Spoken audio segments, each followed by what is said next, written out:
Lindsey Vonn so po hudem padcu na olimpijskem smuku v bolnišnici v Trevizu že dvakrat operirali. Njena ekipa je potrdila, da si je zlomila stegnenico. Vonnova se je na olimpijsko vožnjo podala s trgano križno vezjo. Zato se mnogi sprašujejo, kaj žene športnike v takšna tveganja in kakšno sporočilo dajejo s tem mlajšim rodovom. Barbara Bašič. Poškodba križne vezi, kot jo je predvčerajšnjo grozovito nesrečo na olimpijskih igrah imela Lindsey Vonn, je relativno pogosta poškodba. Čeprav je pogosta, je okrevanje dolgo. Po nekje 3 mesecih se šteje, da je ta transplantat, se pravi nadomestna križna vez, da je dobro vraščena v kost. Ampak ponavadi so mišice tako oslabljene, da vsaj še 3 mesece traja rehabilitacija.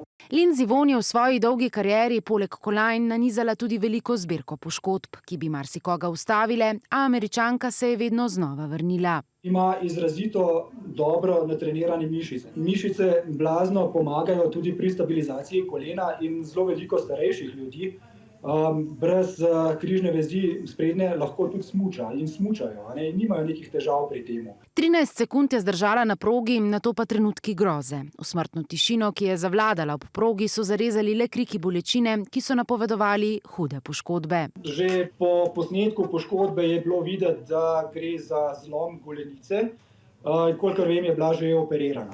Vsi se zelo dobro spominjamo teh fotografij Petre Majdič, ko je po padcu na tekaškem sprintu na olimpijskih igrah v Vancouvru leta 2010 padla v 3 metre globoko jamo in si pri tem zlomila 5 reber, a vendarle kljub hudim poškodbam osvojila olimpijski bron. Ko sem jaz slezla iz tistega jarka, se mi je zdelo enostavno, da ne morem pogledati ekipi v oči pa rečeš, kaj ne morem. Večina od nas se zagotovo sprašuje, kaj se dogaja v glavah športnikov, ko se po izjemno težkih poškodbah vračajo nazaj in tekmujejo kljub neizmernim bolečinam. Tudi jaz sam na zadnji tekmi ABA lige proti Olimpiji, v tej četrtini sem čutil, da je nekaj narobe z listom, tudi pogledal sem je veliko bulo, ampak sem takrat samo rekel, da mi zavijajo, da mi naredijo neko oblogo. Jaz sem finale pokala v Nemčiji, recimo 11. injekcij sem dobil hrbet pred tekmo, da v bistvu nisem čutil nobene bolečine.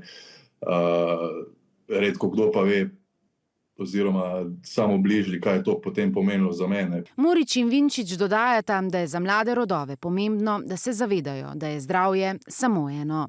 Ne sme pa biti vzgled to za enega mladega športnika.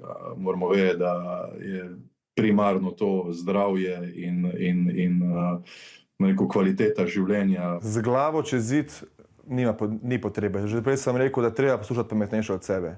Ampak vsi, ki se bojo podali v vrhunski šport, morajo vedeti, da se ne bojo zbujali z bolečinami, da vrhunski šport boli. Ne glede na vse pa sogovorniki zaključijo, Lindsey Vonn je v očeh vseh sinonim za bojevnico. Vendar tudi pri bojevnikih je tanka linija med neizmerno bolečino in olimpijsko kolajno na eni strani ter ohranitvi zdravja in življenja na drugi. Veliko vprašanj, nekatera si morajo na koncu odgovoriti vsak športnik sam.